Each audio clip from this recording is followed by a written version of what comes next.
Have you ever wondered about the true origins of Christmas?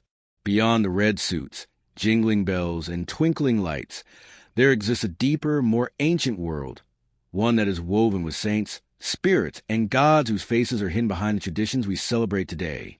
Christmas, as we know it, is not just a modern holiday, but an intricate tapestry of centuries-old myths and rituals, many of which were intertwined with the cold, dark months of winter long before the arrival of Santa Claus. The Christmas we recognize now is a harmonious blend of various beliefs and stories from cultures and times long forgotten. But if we look carefully, we can uncover their secrets, hidden in the shadows of snowy nights and the quiet hum of winter winds. Imagine a time long before the commercial frenzy, before the Christmas trees adorned with sparkling ornaments, and before the Christmas carols we hum each year. Picture the dark, silent winters where people gathered around the warmth of fire, sharing stories about the long nights and mysterious, unseen forces that roamed the earth. These were the first celebrations of winter, far older than the Christian holiday of Christmas itself. They were festivals dedicated to the longest night of the year, the winter solstice, when the earth's tilt brought the darkness to its peak and the light seemed lost. But in this profound darkness, there was always hope, the promise that the sun would return. The winter solstice, with its power to invoke both fear and awe, was a turning point in ancient cultures. It marked a time when the longest night, the darkest hour, would eventually give way to the light. It was a celebration of rebirth. For the rising of the sun came the belief that life would continue, that light would conquer darkness. Across many cultures, this idea of a celestial battle between light and dark, life and death, has been central to winter celebrations. The rebirth of the sun was a time for joy, for hope, and for the reaffirmation that the wheel of the year would keep turning, ushering in new life even after the harshest of winters. Long before Christmas was even a thought, people lit fires, decorated their homes with evergreens, and held feasts to mark this seasonal shift. The evergreen tree, with its ability to remain green in the dead of winter, became a symbol of life's persistence in the face of winter's chill. Holly, mistletoe, and ivy were all symbols of fertility and renewal, used to ward off evil spirits, to ensure good health, and to invite prosperity into the coming year. These early traditions centered around a belief in the spirits that ruled over the land, the seasons, and the cycles of nature. Spirits who, during the darkest days of winter, were said to roam the earth, bringing both blessings and mischief. There is one spirit in particular who has become a central figure in the story of Christmas, though many people today might not fully understand the extent of his influence. Saint Nicholas, the figure behind the modern Santa Claus, is a historical character whose roots lie deep in both Christian and pagan traditions. Born in the 4th century in a region that is now Turkey, Saint Nicholas was known for his generosity, his miracles, and his protection of children. Yet, as his legend spread across Europe, the figure of Saint Nicholas merged with older winter deities, particularly from Nordic and Germanic traditions, who were said to bring gifts to children, punish the naughty, and oversee the transitions of the seasons. But Saint Nicholas is just one piece of a much larger puzzle. The mythology surrounding Christmas is filled with figures that embody both light and darkness, joy and fear. For instance, in the Alpine regions of Europe, there is a figure known as Perchta, a witch-like spirit who roamed the snowy landscape, judging people's actions. Perchta would reward the good and punish the wicked, a reminder of the ancient belief in the balance between light and dark, good and evil. Perchta, like many figures from ancient myths, played a role not only in maintaining order, but also in protecting the community from the unknown dangers that winter brought. Her story added a layer of complexity to the otherwise joyful narrative of Christmas, showing us that there's a shadow side to every celebration, a reminder of the delicate balance between the warmth of hearth and the cold of night. And then there's the Yule goat, a creature that, while seemingly strange to modern eyes, was once an integral part of the Christmas story in Scandinavia. The Yule goat's origins lie in pre-Christian winter rituals, where it was believed to bring both blessings and protection. The goat was often depicted as a mischievous and sometimes terrifying creature, capable of both rewarding and punishing those encountered. Over time, the Yule goat's role evolved into that of a gift-bringer, similar to the role that Santa Claus would later take on. The transformation of the Yule goat into a more benign figure reflects the blending of old traditions with newer, more accepted forms of winter celebration. It is yet another example of how Christmas and the spirits and gods that inhabit its myths have evolved over time, merging with one another and adapting to the ever-changing cultural landscape. There is a sense of timelessness to these ancient myths, a feeling that the spirits of winter have always been with us, watching over the changing of the seasons, guiding us through the darkest nights of the year. These stories, passed down through generations, are woven into the fabric of our modern Christmas celebrations. They are hidden beneath the bright wrapping paper, the twinkling lights, and the comforting hum of Christmas carols. Yet, if we listen closely, we can hear them, the whispers of the old gods, the spirits of winter who once ruled over the coldest nights and the darkest times. So, the next time you decorate your tree or hang your stockings, take a moment to think about the faces behind the traditions. Think about St. Nicholas, who rode through the snowy nights with gifts for good children, or Perkta, the witch who ensured that the balance between good and evil was maintained. Consider the Yule goat, with its wild energy and ancient connection to the land, or the many other spirits who once ruled over winter's cold domain. These figures, though often forgotten in our modern world, are still with us in spirit, their stories woven into the very fabric of Christmas.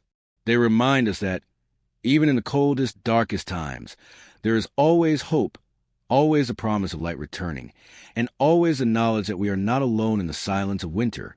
In the heart of winter, when the world is blanketed in snow and the days seem to stretch endlessly into the dark, there lies an ancient event that holds deep meaning in many cultures: the winter solstice. For countless generations, the winter solstice has marked not only the shortest day of the year, but also the moment when the sun's descent into darkness reaches its peak. It is a time of stillness, of reflection, and of waiting for the light to return.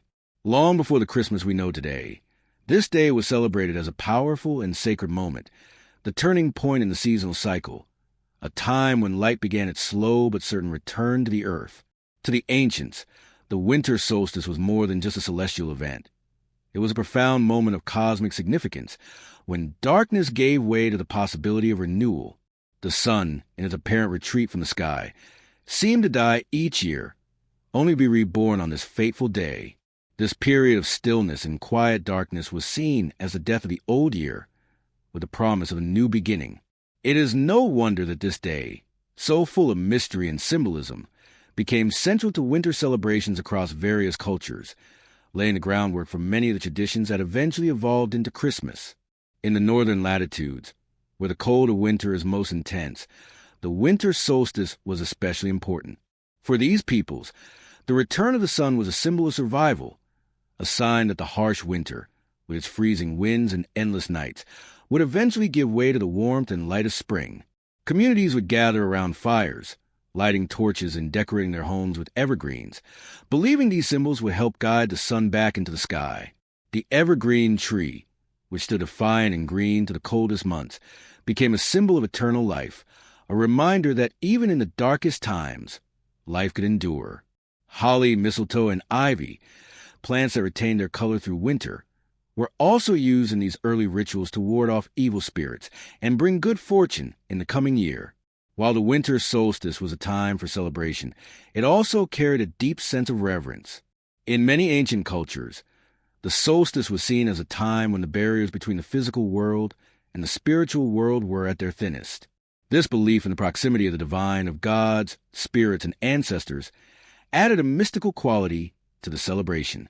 It was a time to honor these unseen forces and to ask for blessings in the months to come. In some places, people believed that the gods themselves participated in the rebirth of the sun, guiding it back into the sky after its long, cold journey through the underworld. These stories, filled with magic and wonder, gave the solstice an otherworldly quality, one that connected people to larger, cosmic cycles that govern life and death. The ancient Romans celebrated this time of year with the festival of Saturnalia, a week-long event dedicated to the god Saturn. It was a time of feasting, revelry, and the breaking down of social norms as masters and slaves would switch places, and the usual rules of hierarchy were suspended.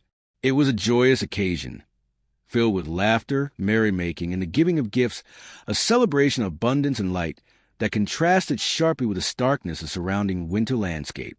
Saturnalia was a festival that recognized the power of light to overcome darkness, a fitting tribute to the turning of the year. In the far north, the Norse people also marked the solstice with great significance.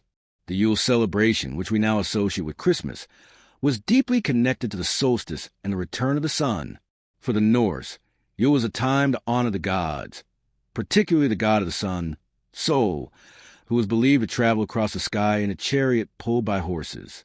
The solstice marked the end of Sol's long journey and the beginning of his return.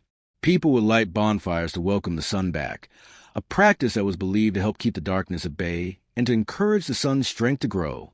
Yule logs were burned in the hearth, and homes were decorated with wreaths of holly and ivy, their evergreen leaves symbolizing the promise of life and renewal. In many ways, the winter solstice is a universal symbol of hope and resilience. It represents the triumph of light over darkness, of life over death. The darkest day of the year is also the moment when the light begins to return. This idea of rebirth, of cycles turning, is at the heart of many winter celebrations. From ancient civilizations to modern-day Christmas traditions, the themes of light, renewal, and the victory of the sun over the darkness are repeated time and time again. This deep connection between the solstice and the idea of rebirth would later influence the development of Christmas itself. As Christianity spread across Europe, the birth of Christ was eventually placed near the winter solstice, aligning the birth of Jesus with the return of the sun. This blending of Christian and pagan traditions was not by accident. It was a natural evolution of the themes already present in solstice celebrations. Christ's birth, like the return of the sun, represented the arrival of light in a dark world. Just as the sun was reborn each year, so too was Christ believed to bring light and salvation to the world. The imagery of light, whether it's the baby Jesus wrapped in swaddling clothes, the star that guided the wise men, or the candles that adorned Christmas trees, remains central to holiday, echoing the ancient belief in the solstice's power to transform the world from darkness into light. Over time, as Christmas took shape, many of these ancient practices and beliefs continue to be woven into the holiday. The Christmas tree, the wreath, the lights that decorate our homes, all of these traditions are direct descendants of solstice rituals. The winter solstice, with its message of hope, light, and renewal, remains an underlying theme of Christmas. Even today, when we gather to celebrate, we are participating in an ancient tradition that stretches back to a time when people first looked at the sky and understood that, no matter how long and cold the winter nights might be, the sun would always return. As the solstice marks the rebirth of the sun, so too does it remind us that after the coldest, darkest times in our lives, there is always the possibility of renewal, of new beginnings, and of light breaking through shadows. It is a time to pause and reflect on the cycles of life, to honor the darkness of the lessons it brings, and to welcome the return of the light with open hearts. Whether we are celebrating Christmas or simply taking a moment to reflect on the years passing, the solstice reminds us that even in the coldest moments, there is always the promise of warmth and light to come. The story of St. Nicholas, the beloved figure who would eventually inspire the modern-day Santa Claus, begins in the distant past. In the small town of Patera, located in what is now southern Turkey. Born to wealthy parents, Nicholas was destined for a life of comfort and privilege, but the path he chose was far different from what one might expect. At a young age, he experienced a deep loss of both his parents, leaving him with a substantial inheritance. Rather than hoarding his newfound wealth or living a life of indulgence, Nicholas made a decision that would shape his legacy forever. He chose to give away his riches, secretly helping those in need, and dedicate his life to charity, kindness, and generosity. His acts of compassion were not only radical for his time, but they also laid the groundwork for the beloved Christmas figure that would emerge centuries later. St. Nicholas' generosity was legendary, with many stories told of his miraculous acts of kindness. One of the most famous legends recounts his secret gift giving to a poor family with 3 daughters. The father of the family, unable to provide dowries for his daughters, was in danger of having them sold into servitude. Nicholas, hearing of their plight, secretly dropped 3 bags of gold coins through the window at night, one for each daughter, ensuring their futures and saving them from a life of hardship. It is this act of secret generosity that would later influence the modern tradition of gift-giving during Christmas. Nicholas' life, filled with acts of charity, continued to gain recognition, and he was eventually made Bishop of Myra, a city in what is now modern-day Turkey. As a bishop, his compassion only deepened, and he continued to serve his community, always looking for ways to help the poor, the sick, and the suffering. His acts of kindness were not limited to his immediate community. He became a protector of children, a champion of justice, and a voice for the oppressed.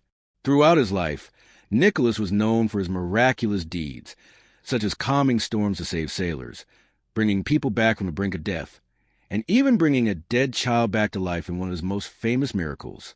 His reputation as a protector and a miracle worker spread far and wide, and soon he became a revered figure in the Christian world. When Nicholas passed away on December 6th, his death was marked as a time of mourning and reflection. Over time, his feast day, December 6th, became an important celebration, particularly in parts of Europe. However, the legacy of St. Nicholas did not stop with his death. His story, and the image of him as a kind and loving figure, continued to evolve and spread, eventually transforming into the figure of Santa Claus, the jolly, gift-bringing man in a red suit that we know today. The transformation of St. Nicholas into Santa Claus was a gradual process that occurred over many centuries and across different cultures. As the legend of St. Nicholas spread throughout Europe, particularly in Dutch communities, the figure of Nicholas took on new characteristics, blending with various local traditions and folklore. In the Netherlands, for example, St. Nicholas became known as Santa Claus, a figure who was said to arrive on the evening of December 5th to deliver gifts to children. Santa Claus was depicted as a tall, stately man with a long white beard, dressed in a red bishop's robe, and accompanied by his helpers, who were responsible for delivering presents and rewarding well-behaved children. The Dutch tradition of Santa Claus eventually made its way to America with Dutch settlers, where it began to evolve further. In America, the image of Santa Claus began to merge with other cultural influences, most notably the British Father Christmas and the Nordic traditions of the Yule goat and other gift-bringing spirits. This blending of traditions, combined with the growing commercialization of Christmas in the 19th century, resulted in the creation of the modern image of Santa Claus. The transformation was solidified in the 1820s when Clement Clarke Moore's famous poem, A Visit from St. Nicholas, commonly known as A Night Before Christmas, painted a detailed picture of Santa Claus as a jolly, rotund man who travels in a sleigh pulled by reindeer, delivering presents to children on Christmas Eve. Moore's depiction of Santa, along with the popularization of this poem, helped cement the image of Santa Claus as the friendly, cheerful figure we know today. The physical appearance of Santa Claus underwent further refinement in the 19th and 20th centuries. In the 1930s, the Coca-Cola Company, through a series of iconic advertisements, solidified the image of Santa Claus as a round, cheerful man in a red suit with white fur trim. This version of Santa Claus, with his rosy cheeks and twinkling eyes, quickly became the dominant image of the holiday season, further embedding St. Nicholas' legacy into popular culture. However, while Santa Claus may have taken on a more commercialized and cheerful appearance, the spirit of St. Nicholas remains at the heart of the modern-day Santa. The act of giving, the kindness, and the generosity that St. Nicholas embodied are still present in our Christmas traditions. Whether it is a secret act of leaving gifts for children, the tradition of charity during the holiday season, or the simple joy of giving, the essence of St. Nicholas' character lives on through these practices. It is important to recognize that the story of St. Nicholas is not only one of generosity and kindness, but also one of deep spiritual significance. Nicholas was not just a man who gave material gifts. He was a figure who embodied the Christian virtues of compassion, selflessness, and love for others. His life reminds us that true generosity comes not from the size of the gift, but from the heart with which it is given. As we participate in the modern-day traditions of Christmas, from decorating the tree to exchanging presents, we are, in a sense, continuing the legacy of St. Nicholas. His story, which began in a small town in ancient Turkey, has grown into a global tradition that brings joy and warmth to people all over the world, transcending borders, cultures, and religions. St. Nicholas' influence extends far beyond the Christmas season. His legacy as a protector of children and a defender of the poor resonates with people of all faiths and backgrounds. His story reminds us of the importance of compassion, of giving without expecting anything in return, and of caring for those who are most in need. The figure of Santa Claus with his red suit and sleigh may be a symbol of Christmas cheer, but at its core, it is a reflection of the enduring spirit of Saint Nicholas, a spirit that calls us to live with kindness, generosity, and love for others, especially during the darkest and coldest times of the year.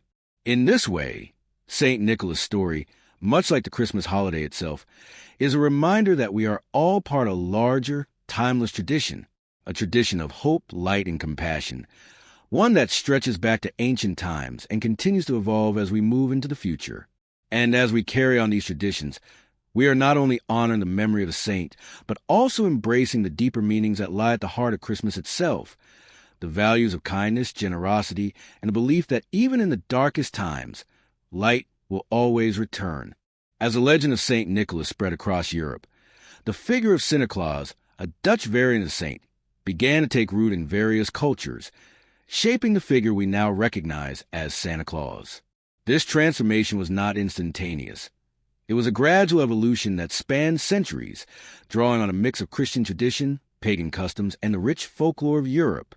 Santa Claus, the Dutch version of Saint Nicholas, made his way to America with Dutch settlers in the 18th century, and from there he would undergo yet another series of transformations, eventually becoming the jolly, gift-bringing figure that we know today. The Dutch tradition of Santa Claus is deeply rooted in the celebration of Saint Nicholas' feast day, December 6th.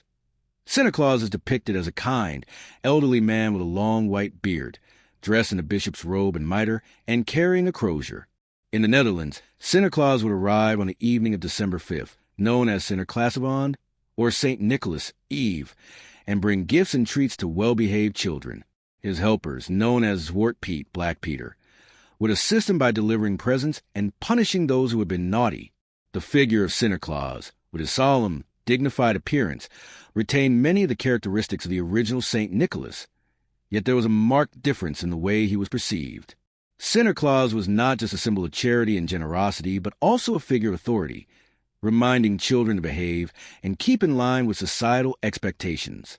This version of Santa Claus, a regal, somewhat austere figure, would eventually blend with other gift-bringers from various cultures, especially as Dutch immigrants brought their traditions to the American colonies.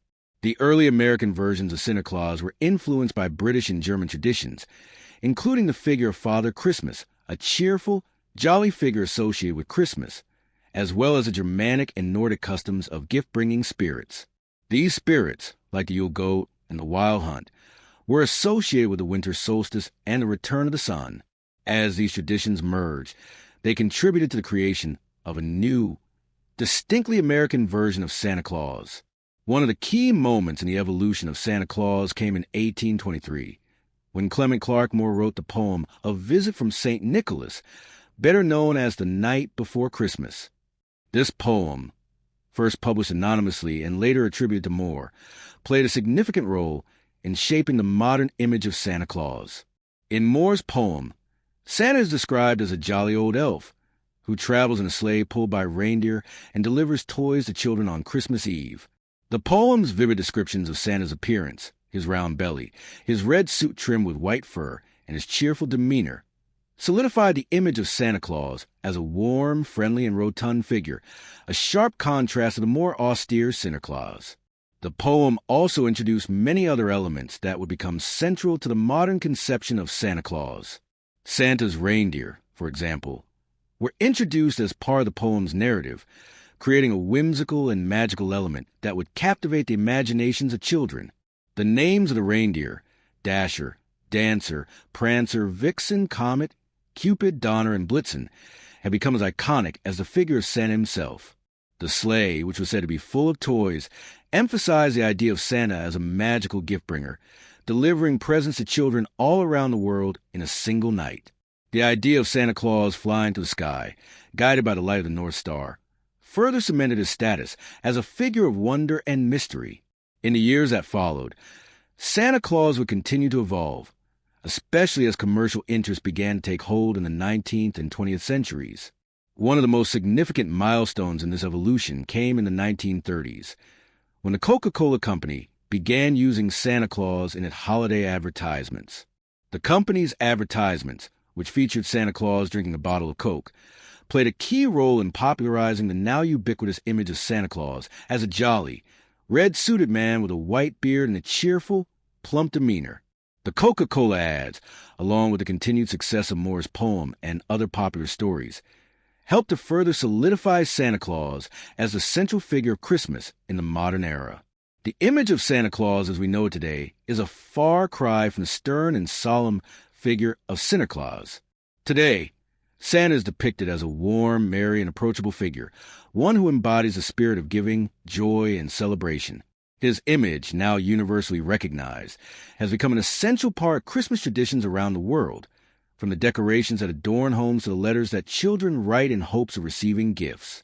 Santa's sleigh, reindeer, and North Pole workshop have become staples of Christmas lore, and the idea of Santa's magic, his ability to deliver gifts to every child in one night, continues to captivate the imaginations of children and adults alike.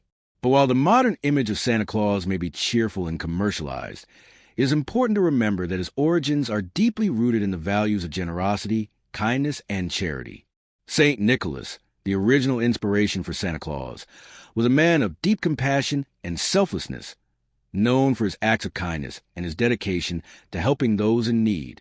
The modern-day Santa Claus, despite his transformation into a figure of fun and festivity, still carries with him the spirit of Saint Nicholas, a reminder that the true magic of Christmas lies not in the presents we receive, but in the love and generosity we share with others. As we celebrate Christmas today, we can trace a line of tradition back through the centuries, from the figure of St. Nicholas to the Dutch Sinterklaas, and then to the modern Santa Claus. Each iteration of Santa Claus represents the continuation of a story that emphasizes the importance of giving, of kindness, and of community.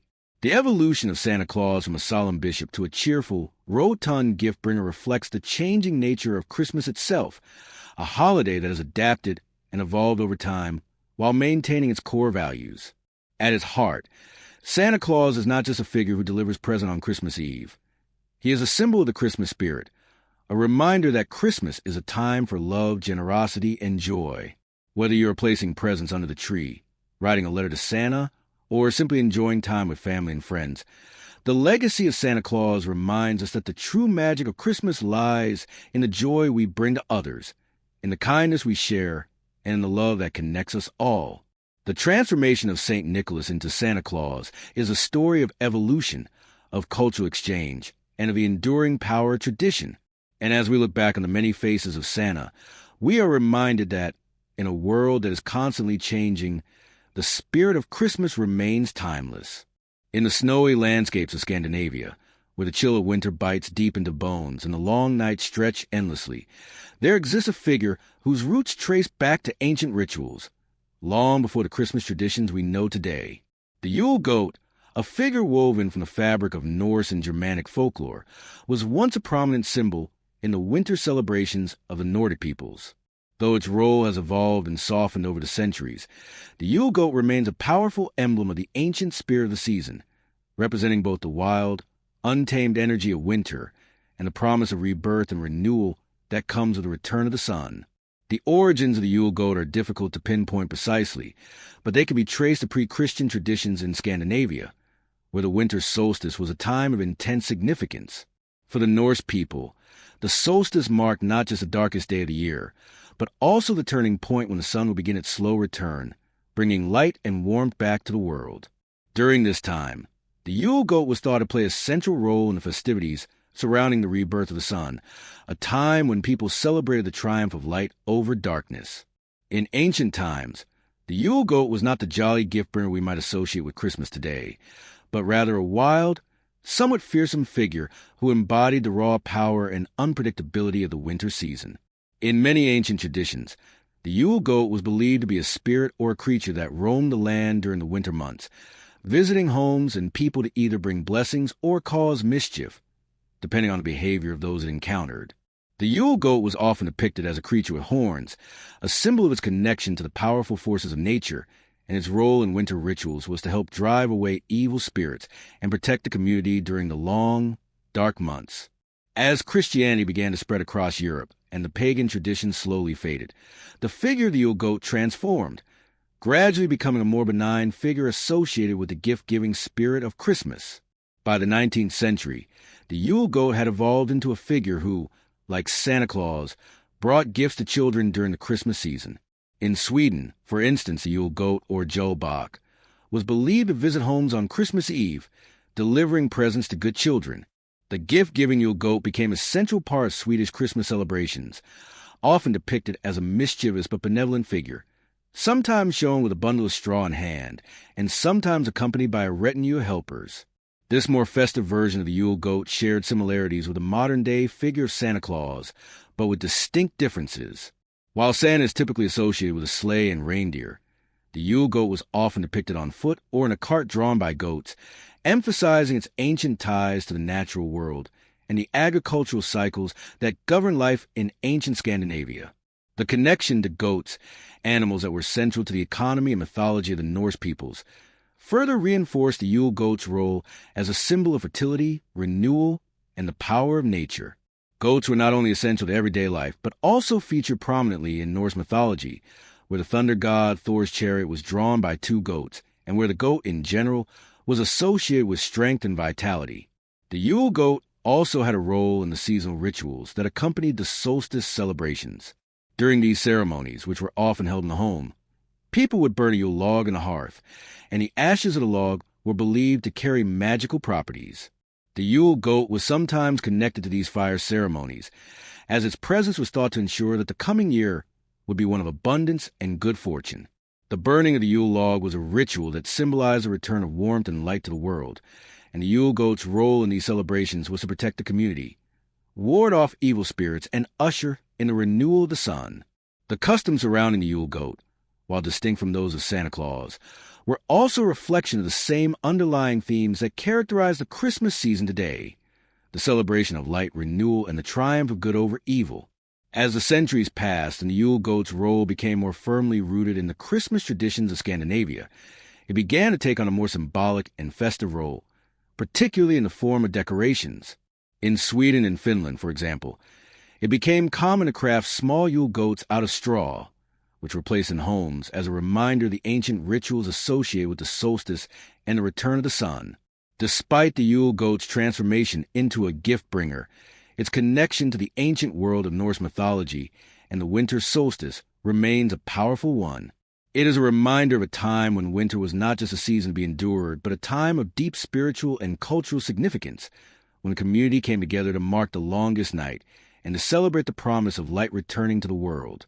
The Yule goat embodies the raw power of winter and the hope of renewal, both of which are integral to the spirit of Christmas.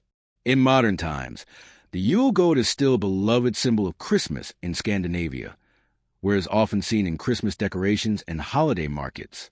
In Sweden, the Yule goat has become a central figure of the Christmas season, with large straw goats often placed in public squares, the most famous being the giant Yule goat in Gävle, which has been erected every year since 1966. This modern incarnation of the Yule goat, though far removed from its ancient fearsome origins, serves as a link between past and present, reminding people of the deep roots of the Christmas season and the traditions that have shaped it. The Yule goat's enduring presence in modern Christmas celebrations speaks to the timelessness of the holiday's deeper meanings. Whether as a symbol of strength, fertility, or protection, the Yule goat serves as a reminder of the power of nature and the cycles that govern our world. It connects the modern holiday of Christmas with the ancient rituals that celebrated the winter solstice, a time when people honored the forces of nature, welcomed the return of the light, and sought to ensure the survival and prosperity of their communities in the face of the harsh winter months.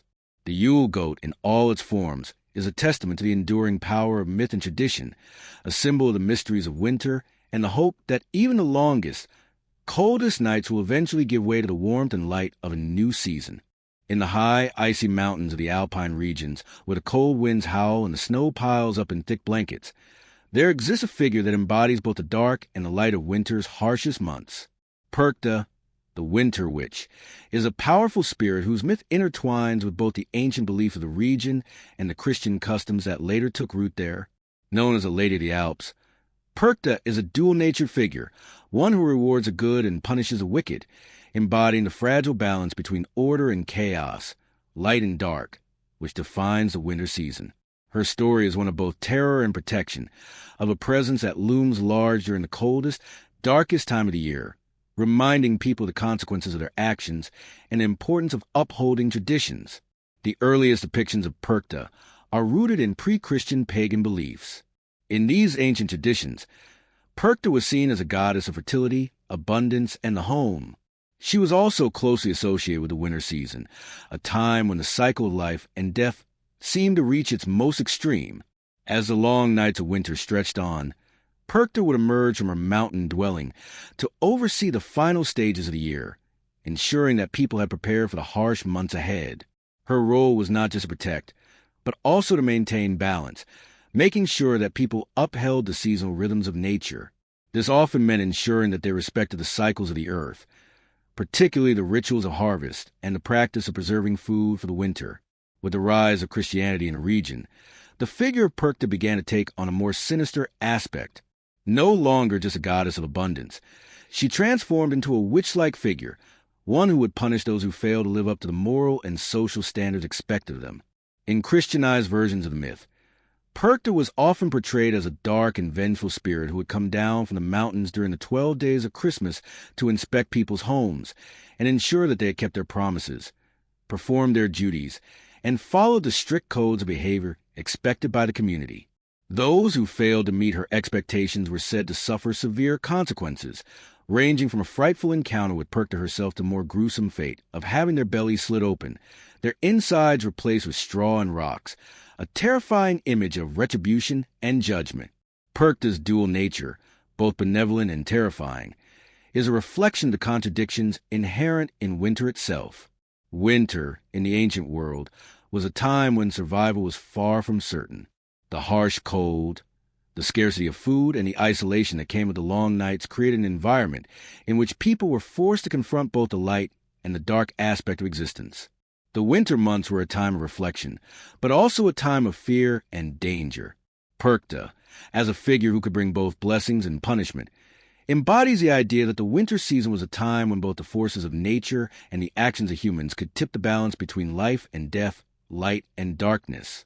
The lore surrounding Perchta is filled with symbolism, much of it tied to the earth and the cycles of nature. She is often depicted as a woman dressed in tattered white robes, which mirror the snowy landscapes of the alpine regions. Her white clothing is a symbol of purity, but also represents the harshness of winter, a season that brings both life and death in equal measure. Perchta's appearance is said to be striking, with her long, wild hair and piercing eyes, reflecting both the beauty and the terror of the mountains where she dwells.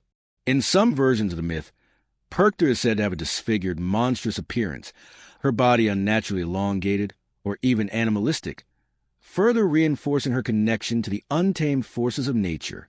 In addition to her terrifying role as a punisher, Perchta was also believed to be a protector of women and children, particularly during the winter months when the dangers of childbirth and illness were at their peak.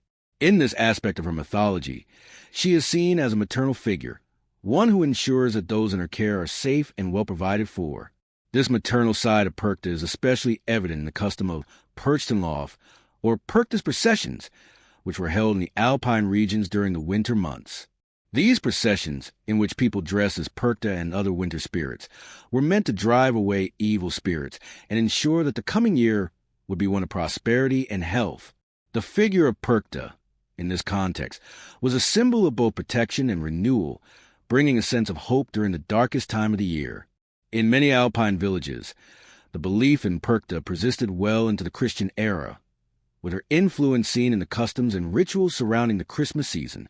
During the 12 days of Christmas, particularly around the time of the winter solstice, people would gather to perform rituals and dances meant to honor the spirits of winter, including Perchta.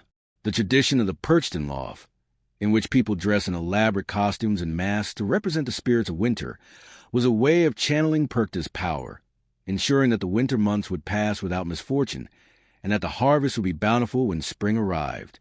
The figure of Perchta, in this context, represented both the fear of the unknown and the desire for protection against the forces of nature that were beyond human control.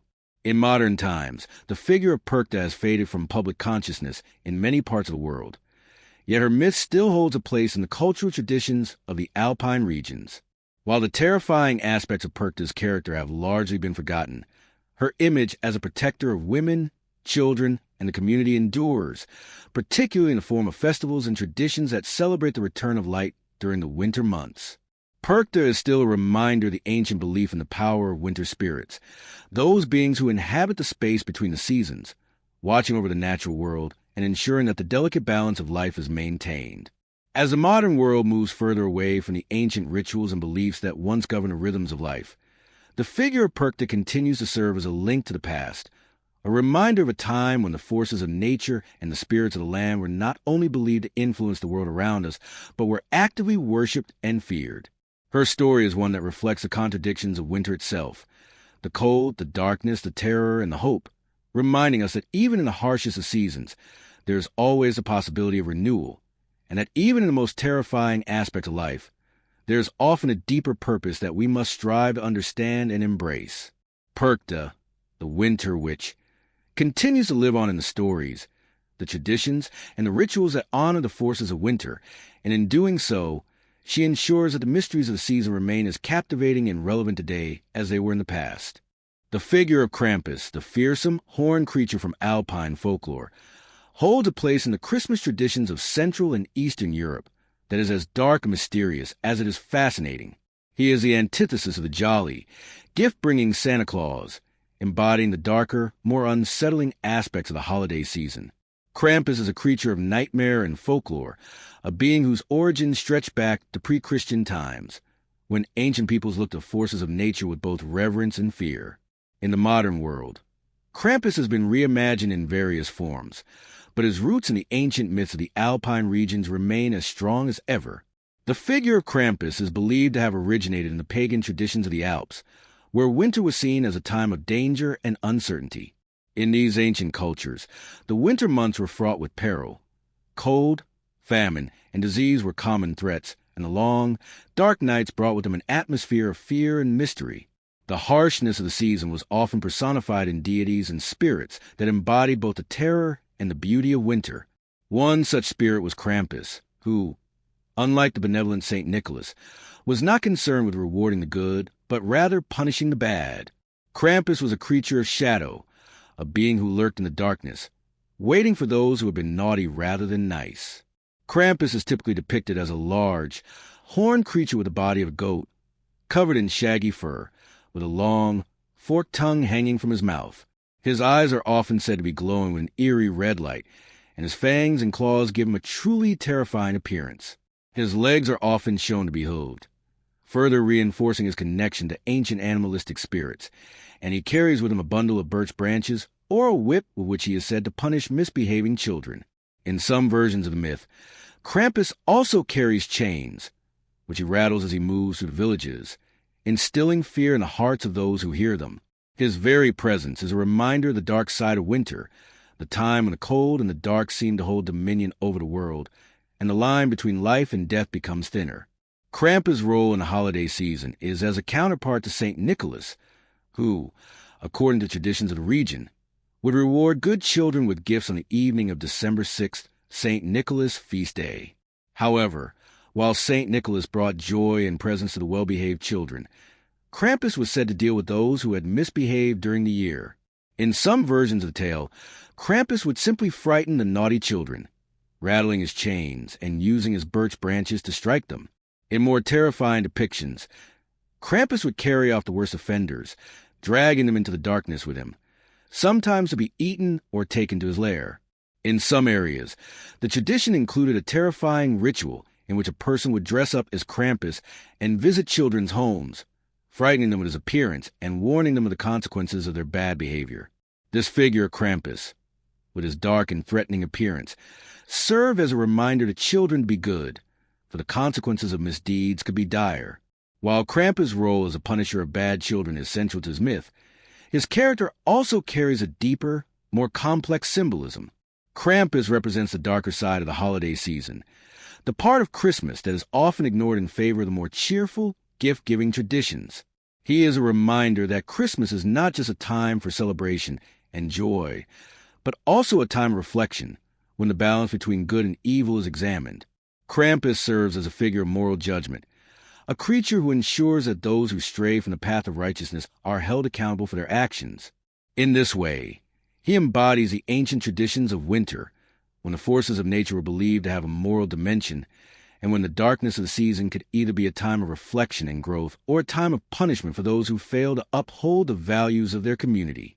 Krampus also embodies the tension between the sacred and the profane. While St. Nicholas represents the Christian virtues of kindness, charity, and goodwill, Krampus represents the older, more primal forces of nature that were once worshipped and feared by pre-Christian peoples. His appearance is deeply connected to the ancient myths of the region, where gods and spirits were often depicted as creatures with animal features, embodying both the untamed power of nature and the mysterious forces that govern the world. Krampus is a reminder that the winter season was not just a time for joy and light, but also a time when the darkness of the year had to be acknowledged and respected. The balance between light and dark, good and evil, is a central theme of the Christmas season, and Krampus, as the embodiment of winter's darkness, plays an important role in maintaining that balance. In the 19th and 20th centuries, Krampus began to fade from the public consciousness in many parts of the world, as Christmas became more commercialized and the darker elements of the holiday were pushed aside in favor of more light-hearted celebrations. However, in recent years, there has been a resurgence of interest in Krampus, particularly in the Alpine regions where his legend has long held sway. Festivals and events dedicated to Krampus, known as Krampuslauf, have become popular once again, with people dressing up in elaborate Krampus costumes and parading through the streets.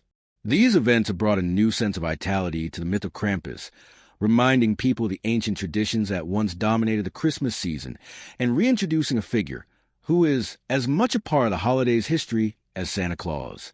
The resurgence of Krampus in popular culture is also reflected in movies, books, and television shows, where he is often depicted as a terrifying, monstrous figure who threatens to disrupt the idyllic Christmas season. While these modern depictions are often exaggerated for dramatic effect, they tap into the same primal fear that Krampus has always evoked. His role as the embodiment of winter's darkness, and as a reminder of the consequences of bad behavior, resonates with a modern audience that is often disconnected from the ancient rituals and beliefs that once shaped the Christmas season. Krampus is more than just a terrifying creature. He is a figure who reminds us of the complex and multifaceted nature of the holiday season. While Christmas is often seen as a time of light, joy, and generosity, Krampus represents the darkness that must also be acknowledged and respected. He is a reminder that the holiday season is not just about receiving gifts, but also about reflecting on one's actions, facing the consequences of misdeeds, and ensuring that the balance between light and dark is maintained. Krampus, with his terrifying appearance and unsettling presence, serves as a powerful symbol of the complexities of the human experience, of the constant struggle between good and evil, and of the deep, mysterious forces that govern the world around us.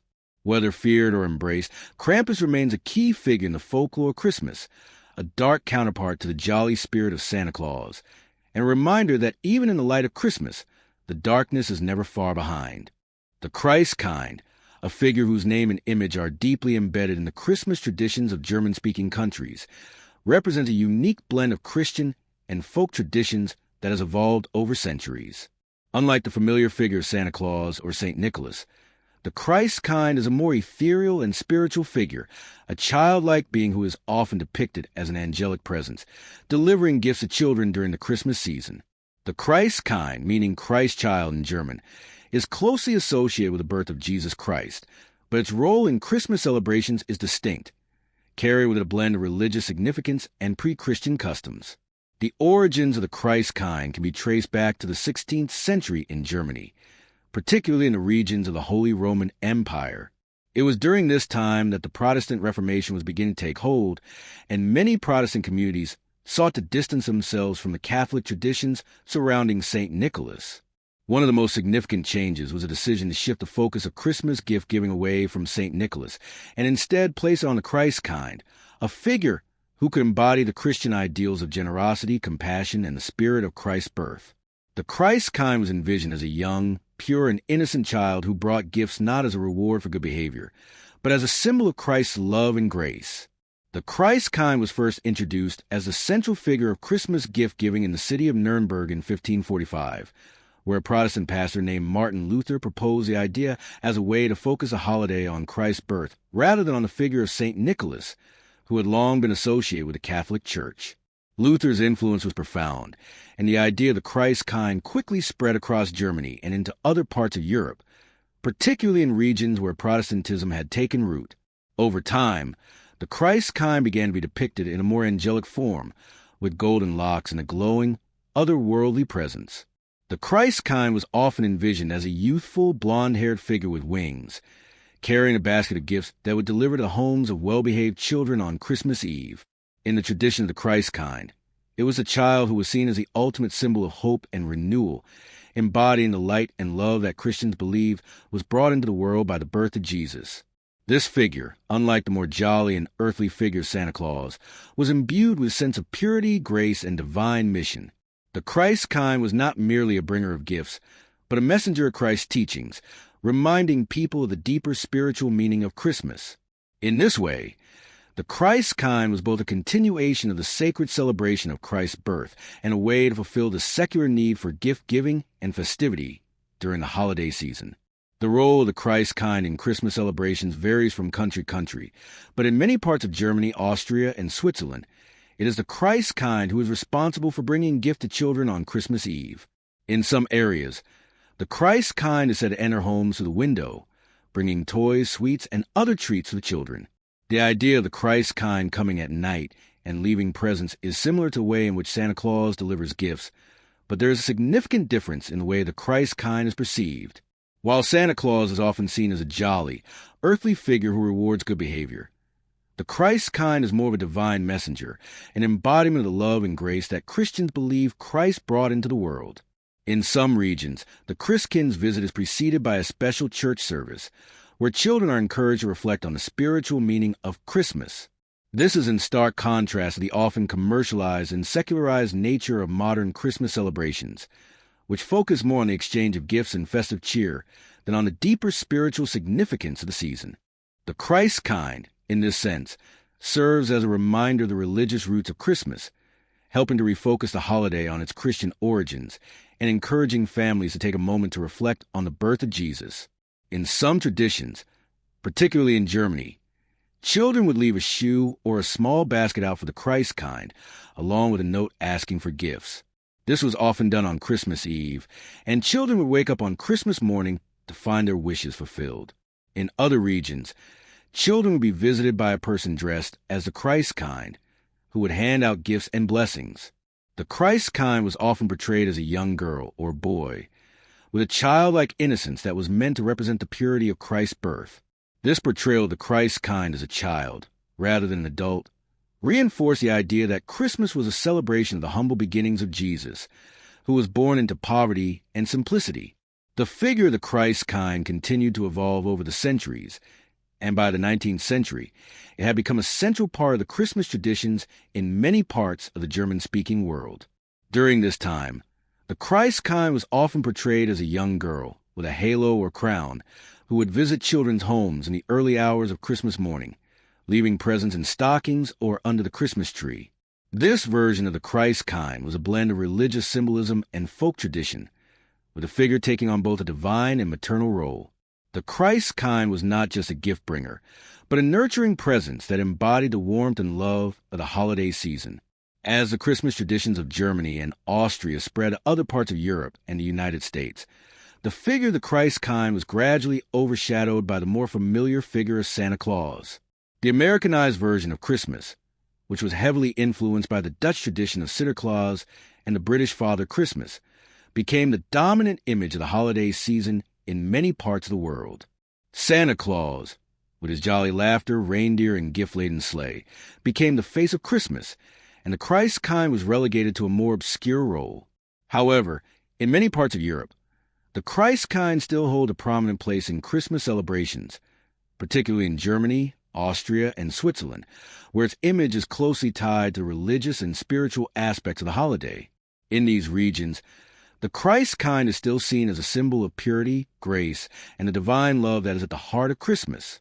The Christ kind serves as a reminder that Christmas is not just about the exchange of gifts, but about the deeper meaning of the holiday, the celebration of Christ's birth and the message of hope, peace, and goodwill that it brings. In recent years, there has been a resurgence of interest in the Christ kind, particularly as people seek to reclaim the more spiritual aspects of Christmas in the face of the growing commercialization of the holiday. The Christ kind represents a return to the roots of the holiday, a way of reconnecting with the religious and cultural traditions that have shaped Christmas for centuries. Whether through the use of the Christ kind in Christmas markets, church services, or family traditions, the figure of the Christ kind continues to inspire people to reflect on the true meaning of Christmas and to embrace the values of kindness, generosity, and love that are at the heart of the holiday season. The Christ kind remains a beloved and enduring symbol of the Christmas spirit, reminding us all that the true gift of the season is the love and light that we share with one another. In the heart of ancient myths and the cycles of nature, the tales of the Oak King and the Holly King stand as enduring symbols of the battle between light and dark, life and death. These two figures, rooted in the pagan traditions of ancient Europe, represent the shifting of the seasons, particularly the transition from the longest night of the year to the gradual return of the sun.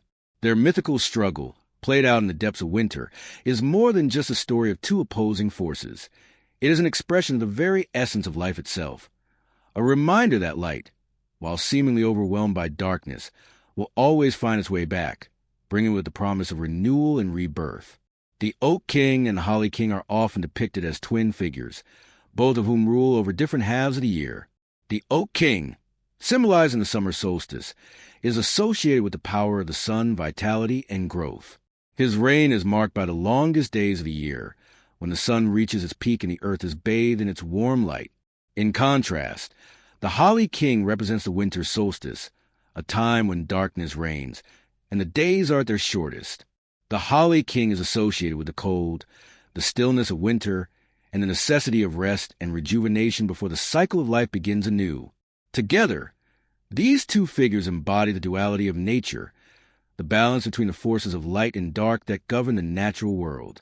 The battle between the Oak King and the Holly King is symbolic of the eternal struggle between these two forces. At the winter solstice, the Holly King, who has ruled over the dark days of winter, is defeated by the Oak King, who begins his journey back to power as the days slowly lengthen. This victory marks the return of the light, the rebirth of the sun, and the promise of warmer days ahead. However, the Oak King's reign is not permanent. As the summer solstice approaches, the Oak King reaches a height of his power, only to be challenged once again by the Holly King, who will bring the darkness back as the seasons shift. The cycle continues, with each king ruling over half of the year, ensuring the balance of nature is maintained. The imagery of the Oak King and the Holly King is rich with symbolism. The oak, a mighty and enduring tree, represents strength, resilience, and growth. It is a symbol of the sun's power during the long days of summer, when the earth is in full bloom and life thrives. The holly, on the other hand, is a plant that survives even in the harshest of winters, its deep green leaves and bright red berries providing a stark contrast to the bleakness of the season. The Holly King, therefore, embodies the quiet strength of winter, an essential time of rest, contemplation, and regeneration that allows life to flourish once again when the Oak King returns. The imagery of the oak and the holly is also deeply tied to ancient rituals, where these plants were used in decorations, offerings, and ceremonies to honor the changing seasons. The myth of the Oak King and the Holly King reflects the agricultural cycles that were so important to ancient peoples. In a time when survival depended on the rhythms of the earth, on planting, growing, and harvesting, these myths provided a way to explain the ebb and flow of life and death. The return of the Oak King at the winter solstice signified the renewal of life and the end of the long, cold winter. It was a time of hope, of looking forward to the return of warmth and light, to the promise of fertility and abundance in the coming year. The defeat of the Holly King marked the end of the darkest days, and with it, the arrival of longer days, when the earth could begin to awaken from its slumber and prepare for the cycle of growth. In many ancient cultures, the winter solstice was a sacred time of celebration and reflection. It was a time when the community would come together to mark the end of the darkest days and to welcome the return of the sun. The story of the Oak King and the Holly King was often enacted in rituals and ceremonies, with people gathering around bonfires, singing songs, and making offerings to honor the return of the light. The rituals of the winter solstice were not just about celebrating the sun's return, but also about acknowledging the cyclical nature of life. The Oak King and the Holly King reminded people that death and rebirth were inseparable. Just as the darkness of winter was necessary for the growth of spring, so too was the defeat of the Oak King inevitable in order for the cycle to continue. The symbolism of the Oak King and the Holly King has persisted through the centuries, even as the original meanings behind these figures have been obscured by time. As Christianity spread across Europe, the story of the Oak King and the Holly King was absorbed into the broader narrative of the Christmastide celebration. The figure of the Oak King, with his association with the return of the sun, was often linked to the birth of Christ, whose arrival was seen as the light of the world coming into the darkness. The birth of Christ, celebrated around the time of the winter solstice, came to represent the triumph of light over darkness, good over evil. The Holly King, with his rule over the dark days of winter, was symbolically associated with the forces of evil and sin, while the Oak King, as the bringer of light, came to represent the triumph of the divine. Over time, the Oak King and the Holly King were transformed into figures that were no longer directly tied to the seasons, but instead came to embody the broader themes of Christmas. The themes of light and darkness, of death and rebirth, of hope and renewal, were woven into the fabric of the Christmas story. Christmas itself became a time to reflect on the cycles of life and the importance of family, community, and faith. The idea of celebrating the return of the light, whether through the birth of Christ or through the victory of the Oak King, remains a central theme of the holiday season. In modern times, the myth of the Oak King and the Holly King has been largely forgotten by many, but the underlying themes of the story continue to resonate.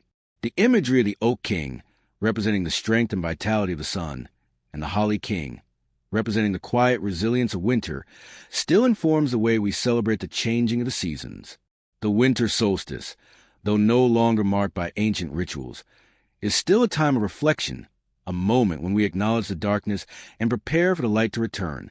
The Oak King and the Holly King are reminders that the cycles of nature are timeless, that even in the darkest times, there is always a promise of light, and that life itself is a cycle of death and rebirth, of endings and new beginnings. These timeless figures continue to symbolize the balance of nature, the eternal struggle between light and dark, and the hope that, no matter how long the winter may be, spring will always come again. The 12 days of Christmas, a phrase that echoes through songs, folklore, and modern celebrations, holds a deep and symbolic significance that goes beyond its simple tune and festive imagery. These 12 days are not merely a random span of time between Christmas and New Year. Rather, they represent a period rich in cultural meaning, blending ancient customs, religious traditions, and celestial cycles. Originally, the 12 days of Christmas refer to the days following Christmas Day, stretching from December 25th to the eve of the Epiphany on January 6th, marking the arrival of the three wise men in Bethlehem. This period was once filled with spiritual and social importance, a time to reflect on the mysteries of Christ's birth and to honor the sacred traditions that accompany the holiday season. The 12 days of Christmas are steeped in Christian symbolism, particularly in relation to the Nativity story. In the early Christian church, the 12 days were seen as a sacred time of celebration, with each day marking a different facet of the story of Jesus' birth. The 12 days represent the journey from the birth of Christ to the revelation of his divinity, celebrated in the Feast of the Epiphany, when the wise men presented their gifts. During this time, Christians will reflect on the significance of Christ's arrival in the world and the promise of salvation that came with his birth. These days were not only a time for religious observance, but also for joy and communal celebration, as families gathered together to mark the holy days with feasts, prayers, and special rituals. One of the key elements of the 12 days of Christmas is their connection to the solar and lunar cycles. In many ancient cultures, this period was seen as a time of transition, when the balance between light and darkness shifted, and the days began to lengthen again following the winter solstice. The solstice, occurring on December 21st or 22nd, marks the longest night of the year, and from that point onward, the sun slowly begins to return. This gradual return of the sun was celebrated by many ancient cultures as a sign of hope, rebirth, and renewal. In the Christian tradition, the 12 days of Christmas symbolize a journey from the darkness of the world to the light brought by Christ. It was a time to honor the victory of light over darkness and to recognize the spiritual transformation that the birth of Christ brought to the world. The 12 days also had a strong connection to the medieval tradition of celebrating both the sacred and the secular. In the Middle Ages, the period between Christmas and Epiphany was filled with festivities that blended religious observance with merrymaking. The 12 days were a time for communal gatherings, where people would come together to feast, dance, sing, and exchange gifts. The days were often marked by elaborate celebrations, including the Feast of St. Stephen on December 26th, the Feast of the Holy Innocents on December 28th, and the Feast of the Circumcision of Christ on January 1st. These feasts, along with others during the 12-day period, were not just religious observances, but also occasions for socializing, enjoying food and drink, and sharing in the joy of the season. Gift-giving, a central element of Christmas today, also has its roots in the 12 days. In medieval times, gifts were exchanged throughout the 12-day period, culminating in the celebration of the Epiphany. This tradition was inspired by the gifts brought to the baby Jesus by the wise men, gold, frankincense, and myrrh, gifts that symbolized Christ's kingship, divinity, and future sacrifice. These symbolic gifts were often reflected in the offerings exchanged during the 12 days, with people giving small presents to one another as a way of sharing the joy and goodwill of the season. This gift-giving tradition, which began as a way of honoring the sacred nature of the holiday, evolved over the centuries into the more commercialized gift exchange that we know today. Yet, at its core, the tradition of giving during the 12 days was always about symbolizing the love and grace that Christ brought to the world. In the more secular traditions, the 12 days of Christmas became a time of revelry and celebration, often accompanied by various games, plays, and performances. The medieval concept of the Lord of Misrule was a key feature of the 12 days, particularly in England, where a chosen figure would preside over the festivities. This figure, often a lowly peasant or servant, would be crowned the king of the celebrations and would be given the authority to lead the revelry, directing the group in songs, games, and feasts. This inversion of social roles, where the lowly were elevated for a time, was meant to remind people of the humility of Christ, who was born not in a palace but in a stable. The 12 days thus became a time not only for religious observance, but also for social commentary, where the boundaries of class and power were temporarily set aside in favor of communal joy and equality. In some regions, the 12 days were also seen as a time for supernatural occurrences, when the veil between the physical and spiritual worlds was thinnest. In these folk traditions, it was believed that during the 12-day period, spirits and fairies were especially active, and people would take extra precautions to ward off evil influences. These beliefs tied into the deeper, ancient associations with the winter solstice, a time when the forces of darkness seemed to hold sway over the earth. The 12 days, as a period of both light and dark, embodied the mystical nature of the season, when the world of the living and the realm of spirits seemed to blur. Throughout the centuries, as the traditional celebrations of the 12 days of Christmas became more formalized and commercialized, the true spiritual and cultural significance of this time was often lost. Today, Christmas has become a global celebration that stretches far beyond its religious origins, with many people focusing more on the festive aspects of the season than on its deeper meaning. Yet, the essence of the 12 days lives on in the hearts of those who still honor the sacred and secular traditions of the holiday season. As Christmas has evolved, the 12 days have become a symbol of the enduring nature of the holiday spirit. They represent not only the passage of time and the renewal of the light, but also the strength of tradition and the importance of reflection. In a world that often rushes forward, these 12 days serve as a reminder to pause, to gather with loved ones, and to reflect on the blessings of the year past and the promises of the year to come. Whether to the sharing of meals, the giving of gifts, or the simple act of spending time with those we hold dear, the 12 days of Christmas continue to offer space for connection, renewal, and joy. They remind us that Christmas is not just a single day of celebration, but a time to honor the light, the love, and the hope that the season brings. A time to cherish the past, celebrate the present, and look forward to the future with hope and gratitude. The Wild Hunt, a mythical procession of spirits or supernatural beings that has been passed down through the centuries, is one of the most captivating and eerie legends to emerge from the northern parts of Europe. This spectral hunt, which could be heard as a frightening sound of hooves and galloping across the sky, was believed to be led by a god, a powerful spirit, or even a ghostly king. It is said to occur during the dark winter nights, particularly around the time of the winter solstice, and it is a myth that intertwines the deep connections people once had with the forces of nature and the celestial movements that dictated the seasons. In its earliest forms, the wild hunt was seen as a manifestation of winter's darker side. The cold, the long nights, and the isolation that the winter months brought were not just times of stillness, but also of fear.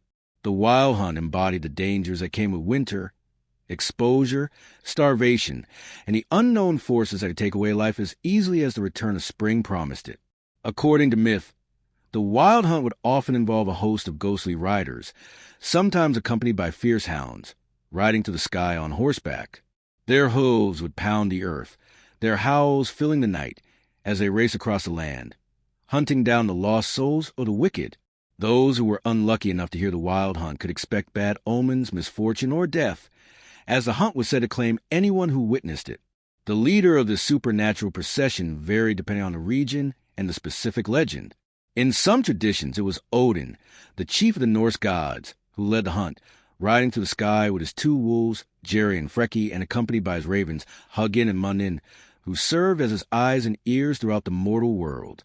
Odin's role as the leader of the wild hunt was a reflection of his association with war, death, and wisdom, as well as his ability to traverse both the mortal and spiritual realms. His presence in the myth spoke to the ancient connection between winter's darkness and the need for warriors to embrace the cold and endure its challenges. The wild hunt under Odin's leadership was not only a representation of the dangers of winter, but also a spiritual journey, a rite of passage for souls who were destined for Valhalla or other realms of the dead. In other versions of the wild hunt myth, the leader is a more ambiguous figure, sometimes a giant or a king, but always one who had a powerful and mysterious presence. These leaders were seen as figures who held dominion over the land, guiding the hunt across the heavens as they sought to collect the lost or to punish the living for their sins. The exact nature of these hunts varied greatly, but they always carried an air of danger, suggesting that the winter months were a time when the rules of life were in flux and the border between the living and the dead was thinner than usual. The hounds that accompanied the wild hunt also held great significance. They were not mere dogs, but spectral, otherworldly beasts, whose howls were believed to echo the restless spirits that wander the earth during the winter. The hounds, like their masters, were thought to have a supernatural presence. Some versions of myth describe these dogs as being as large as wolves, with eyes that glowed red in the dark and teeth that could rip through the fabric of reality itself. Their role in the hunt was as fierce pursuers of those who had strayed too far from the path of the living, chasing after souls or wandering mortals with an unstoppable force. In some traditions, the hounds were even believed to have the power to drag away those they pursued, never to be seen again. As the myth of the wild hunt spread across Europe, it became integrated into traditions of various cultures, each adding its own interpretations and layers of meaning. In Germany, the wild hunt was connected to the ancient pagan god Woden, the Germanic equivalent of Odin, and it became part of the Yuletide celebrations. The hunt was seen as a reminder of the power of the gods over the world of men, and its arrival was marked by rituals meant to protect the community from the potential dangers of winter.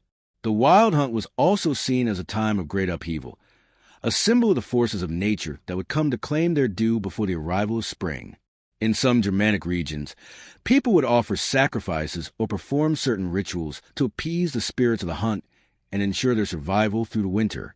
In Celtic traditions, the wild hunt was associated with the goddess or spirit known as the Cailleach, a powerful figure of winter and death. The Cailleach, whose name literally means old woman or hag, was believed to rule over the harsh, frozen months, and her hunt was seen as a way of marking the transition from life to death, from warm to cold. The Cailleach, in this tradition, was not just a figure of fear, but one who governed the rhythms of nature, her wild hunt marking the end of the growing season and the beginning of the dormant winter. In the Celtic world, the wild hunt was a symbol of the cyclical nature of life and death, an acknowledgement that everything must eventually rest before it can grow again. While the wild hunt was most strongly associated with the solstice and the winter months, it continued to appear in folklore throughout the year. In some regions, the wild hunt was believed to be a portent of misfortune, an omen that signaled the coming of disaster or tragedy. The sound of the hooves and the howls of the hunt were seen as harbingers of war, famine, or sickness, marking the end of a cycle and beginning of a new, often difficult period. The wild hunt, in this sense, was both a reminder of nature's power and a warning of the consequences that came with the balance of life and death. Over time, as the Christianization of Europe progressed, the wild hunt began to lose its pagan associations and became more linked to the idea of a divine or demonic procession. In Christian versions of the myth, the wild hunt was sometimes interpreted as a form of divine judgment, with the spectral riders representing the souls of the damned or fallen angels.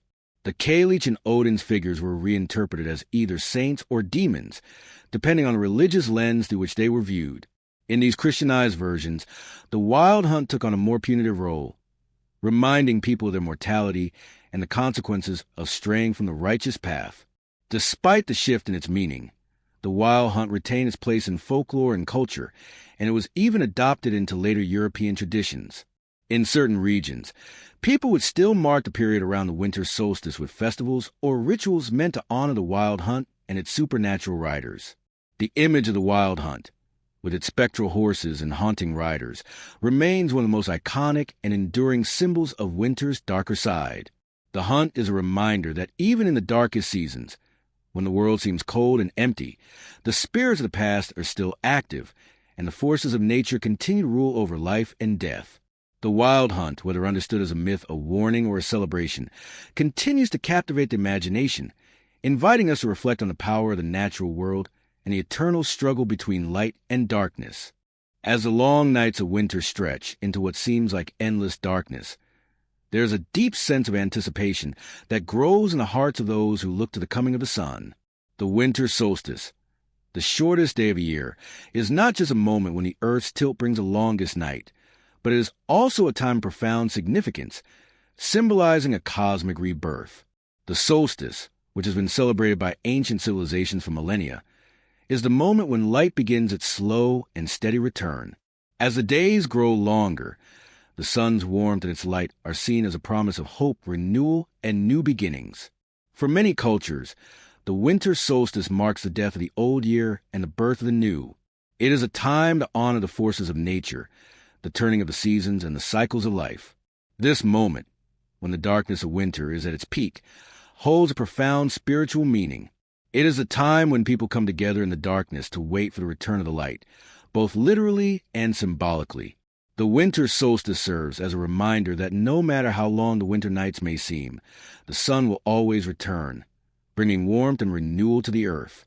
It is a time of reflection, introspection, and spiritual connection with the natural world. In many ancient cultures, the winter solstice was seen as a turning point, when the forces of darkness were in their final battle with the forces of light. The darkness represented death, stagnation, and despair, while the returning light symbolized life, growth, and the promise of renewal. In this context, the winter solstice was not just a physical event, but a spiritual one, marking the moment when the cycle of life and death would begin anew. Many ancient rituals and ceremonies were dedicated to ensuring that the light would return, that the crops would grow, and that the people would survive through the winter months. The symbolism of the sun's return is universal, with cultures across the world celebrating the solstice as a moment of cosmic significance. In ancient Egypt, the solstice was linked to the rebirth of the sun god Ra, who was believed to be born anew on this day. This event was celebrated with grand rituals and festivals that honored the sun's power to bring life to the earth. Similarly, in ancient Rome, the festival of Saturnalia, which celebrated the god Saturn, marked the winter solstice with feasting, merrymaking, and a sense of joyous abandon. For the Romans, the return of the sun was a time of hope and renewal, and the festival was a way of acknowledging the changing of the seasons and the cyclical nature of life. In the Celtic world, the winter solstice was associated with the god of the sun, known as the Oak King. The Oak King was believed to be born at the solstice, heralding the return of the light and the promise of new life. The Celts, who held deep reverence for nature and the forces of the earth, would celebrate the solstice with feasts, dances, and rituals designed to honor the sun and ensure that it would return to warm the earth. The Oak King, who had been defeated by the Holly King at the height of winter, would triumph over the darkness once again, symbolizing the victory of light over the long, cold nights. This victory was not only physical, but also symbolic of the renewal of life, the return of warmth, and the promise of a prosperous new year. In Norse mythology, The winter solstice was a time to honor the god Baldur, who was associated with the sun and light. Baldur's death and subsequent resurrection were central to mythology surrounding the solstice, as his death symbolized the departure of light from the world, and his return marked the rebirth of the sun. The Norse people celebrated this event with feasts, sacrifices, and rituals designed to honor the gods and ensure the survival of the community through the harsh winter months. The winter solstice was a time of hope for the Norse, as they believed that by honoring the gods and ensuring that the sun's return was properly celebrated, they could guarantee the survival of the land and the people. For the early Christians, the winter solstice became a time to celebrate the birth of Jesus Christ, the light of the world. The timing of Christ's birth, coinciding with the solstice, was seen as symbolic of the light returning to a dark world. The birth of Christ, like the return of the sun, represented a moment of divine hope, the promise of redemption, and the renewal of life. Christmas, which celebrates Christ's birth, is thus deeply connected to the solstice and its themes of light, renewal, and the triumph of hope over darkness. The Christmas tree, a common symbol of the holiday, also draws upon the ancient traditions of decorating evergreen trees to symbolize life enduring through the winter months. The tree, with its green needles and ability to thrive even in the darkest days, serves as a reminder that life continues, even in the harshest of conditions. The symbolism of light overcoming darkness is also found in the Jewish celebration of Hanukkah, which typically occurs around the same time as the winter solstice. Hanukkah, also known as a festival of lights, celebrates the miracle of the oil that burned for 8 days in the rededicated Temple of Jerusalem. This miracle is seen as a symbol of hope, perseverance, and the power of light to overcome the forces of darkness. The menorah, with its 9 candles, is lit each night of Hanukkah, growing brighter as the days progress, symbolizing the triumph of light over darkness. In many cultures, the winter solstice is not just a time of spiritual reflection, but also a time of community and togetherness. It is a time when people gather to share in the warmth of firelight, to exchange gifts, and to celebrate the return of the light. The tradition of gathering around a fire, which has been a central part of solstice celebration for centuries, is not just about warmth, but about the symbolic return of the sun. The fire represents the sun's power to bring light and life, and by gathering around it, people are reminded of the cyclical nature of life and the constant renewal that the solstice represents. In modern times, the solstice continues to be a time of personal reflection, a moment to pause and consider the year that has passed and the year that is to come. While the celebrations may be less grand than in ancient times, the themes of the solstice, hope, renewal, and the triumph of light over darkness, continue to resonate with people around the world. Whether through the quiet lighting of a candle, the gathering of loved ones, or the quiet reflection on the year gone by, the solstice serves as a reminder that no matter how long the darkness may seem, the light will always return. This message of hope, renewal, and the cyclical nature of life is something that speaks to the deepest parts of the human experience, reminding us that in every end, there is the promise of a new beginning. In the world of winter folklore, Frau Holly stands as one of the most intriguing figures, embodying the duality of the season with both a protective and punitive nature. Her origins stretched deep into the heart of Germanic traditions, where she was revered as both a goddess of fertility and a powerful force of winter. Over time, her myth evolved, integrating elements of ancient beliefs with more modern traditions, yet she remains a figure that embodies the essence of winter's extremes, its cold, harsh side, and its nurturing, life-giving force. Frau Holly's story is one that reflects the cycles of nature, the passage of time, and the balance between life and death. In the earliest versions of myth, Frau Holly was often portrayed as a powerful earth goddess, associated with both the fertility of the land and the protection of its people. Her name, which can be translated as Holy Lady or Lady of the Hearth, ties her to the domestic sphere, where she was believed to have power over the hearth and the home. She was seen as a caretaker of the household, particularly during the cold, dark months of winter, when the land rested and the people turned inward, seeking warmth and comfort in their homes. The land itself, during winter, would be silent and still, and it was said that Frau Holly's influence was what kept the earth in balance, ensuring that the forces of nature remained in harmony.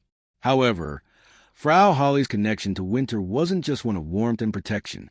As the myth developed, She became a figure who also held dominion over the darker aspects of the season.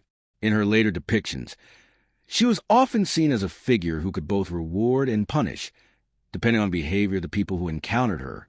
She was not a passive figure, but one who actively shaped the fate of those who crossed her path. If you were deserving, she would bestow upon you the blessings of warmth, fertility, and abundance.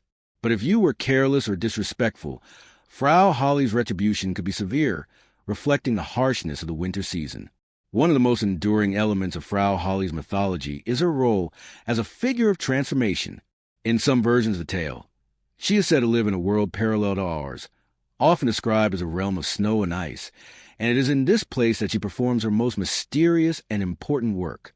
Frau Holly is associated with the turning of the seasons, especially the winter months, when the earth lies dormant and life appears to be at rest.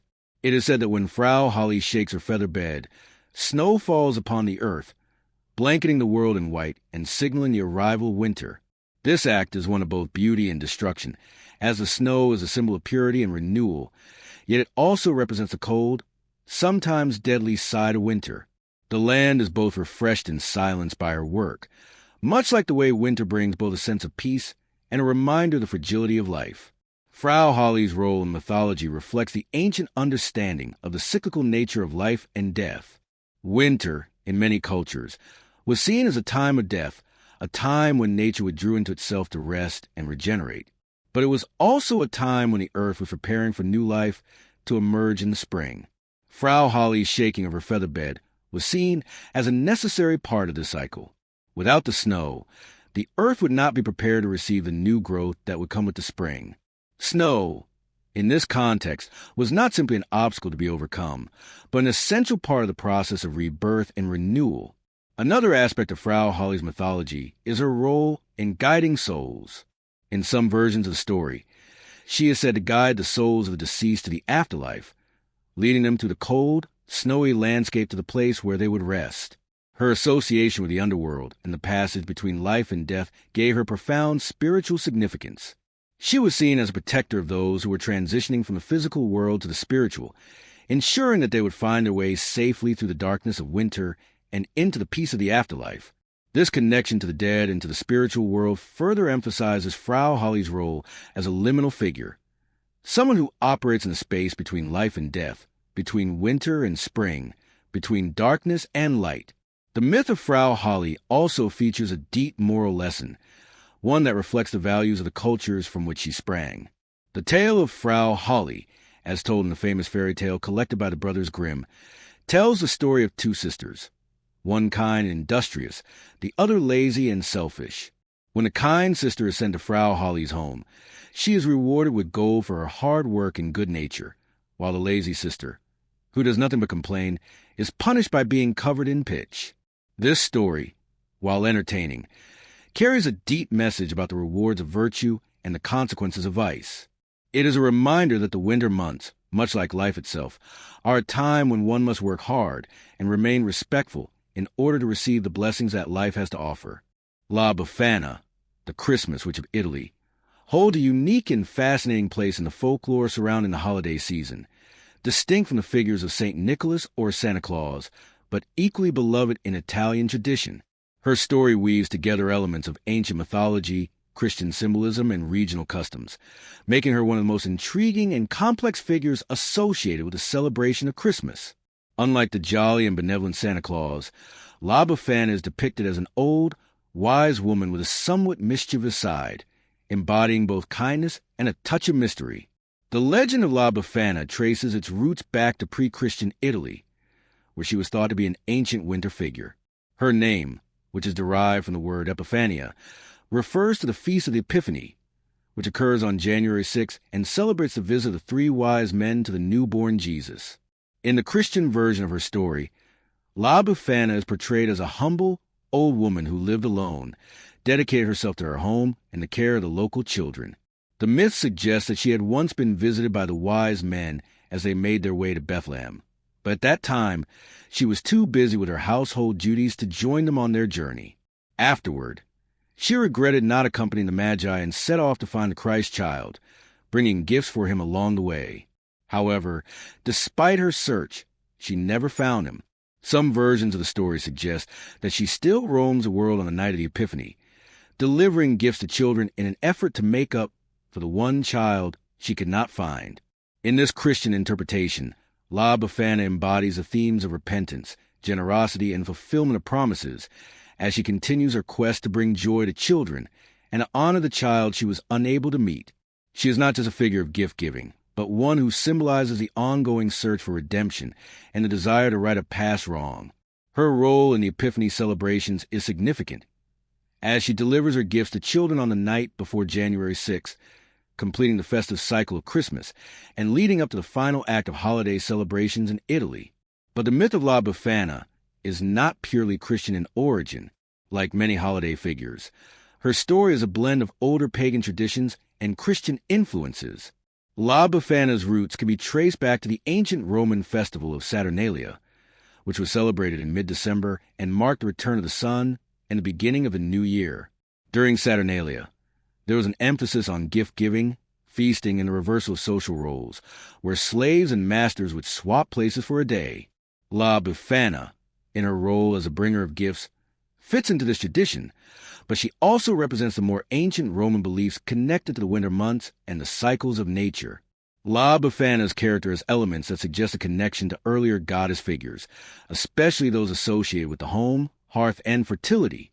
In some versions of the myth, she is depicted as a figure who sweeps away the old year, symbolizing the cleansing and renewal that comes with the arrival of the new one.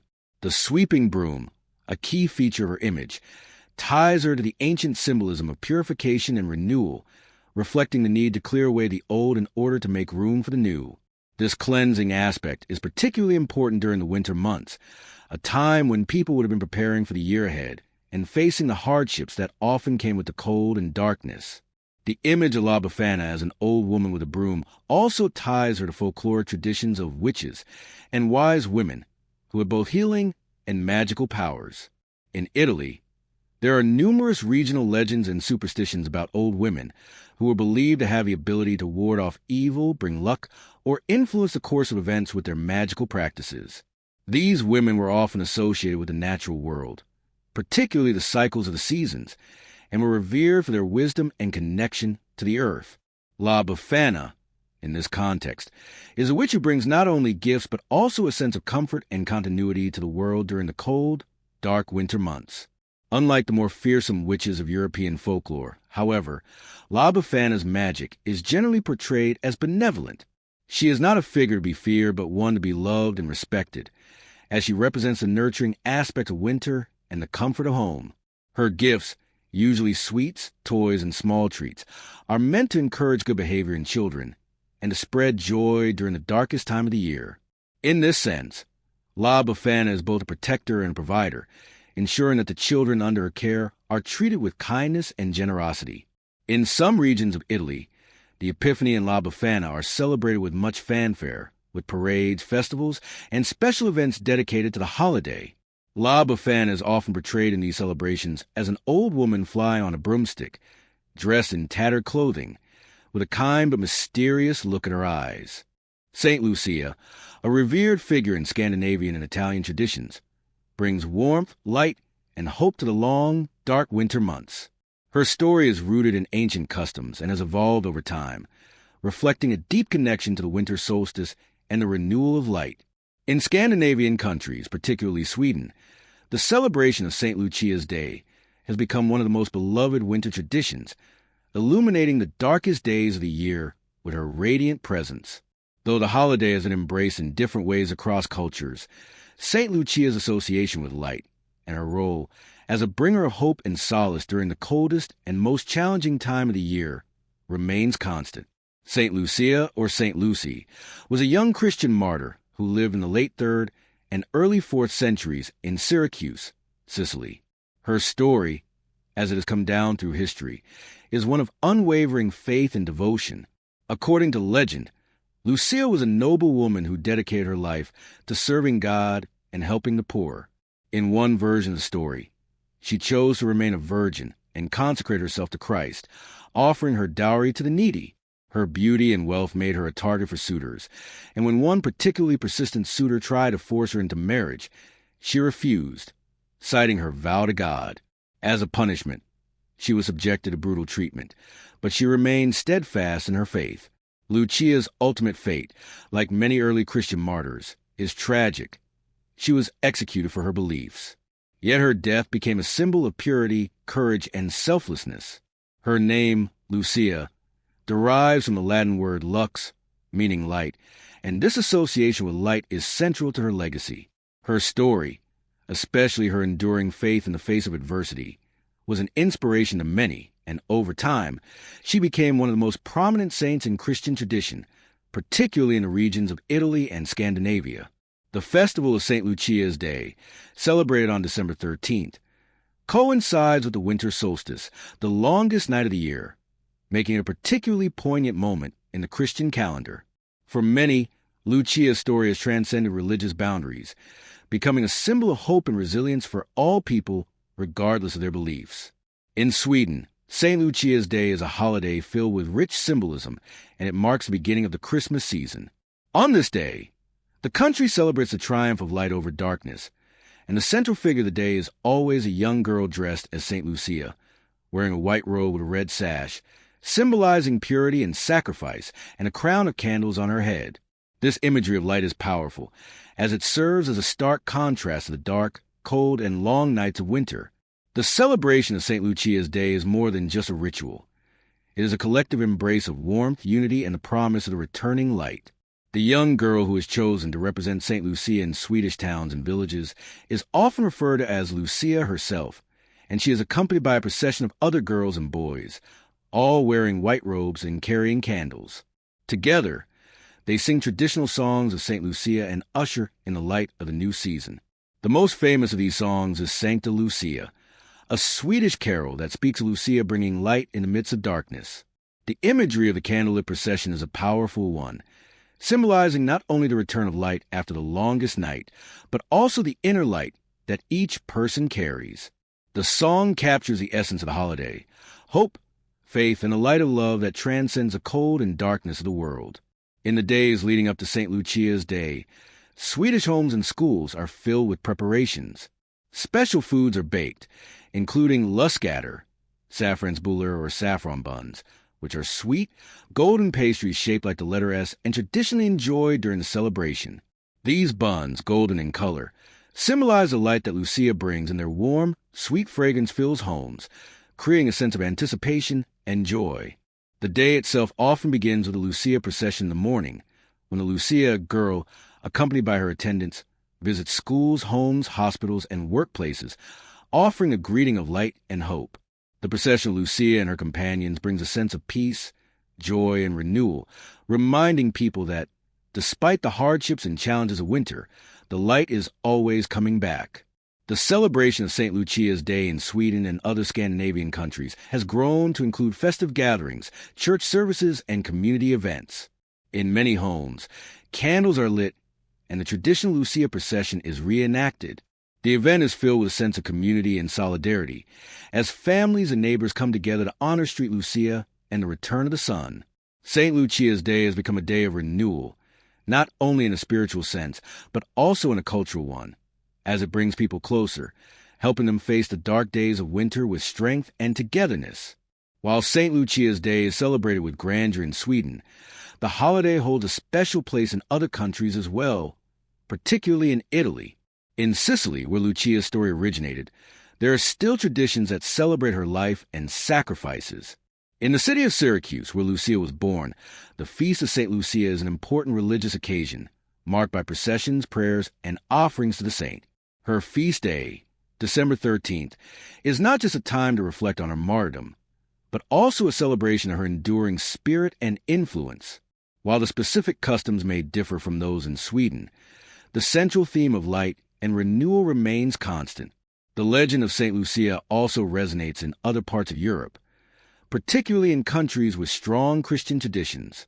In some places, the Feast of St. Lucia is a solemn occasion, marked by church services and acts of charity.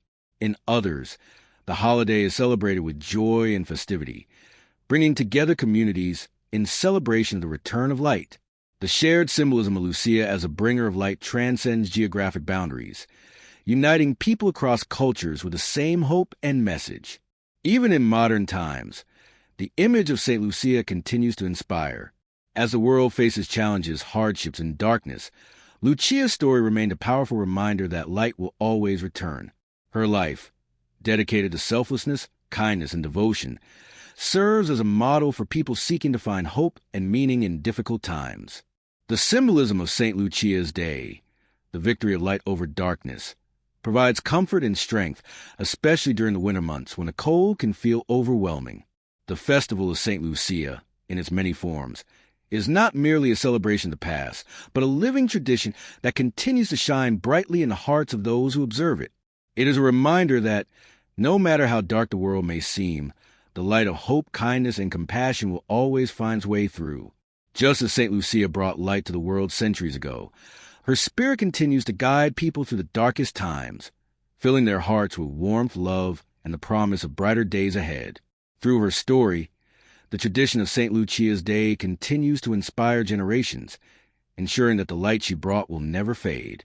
Across the globe, the ways in which the winter season and its celebrations are marked offer a rich tapestry of traditions, some ancient, others modern, yet all underscoring the universal desire to honor the cycles of nature and find solace in the company of others as the year draws to a close. The 12 days of Christmas, particularly the ones between December 25th and January 6th, are filled with diverse customs, each one offering a unique glimpse into the culture and worldview of the people who celebrate it. From the warmth of family gatherings to the spirit of giving and community, these traditions emphasize the universal themes of renewal, hope, and the return of light in the midst of darkness.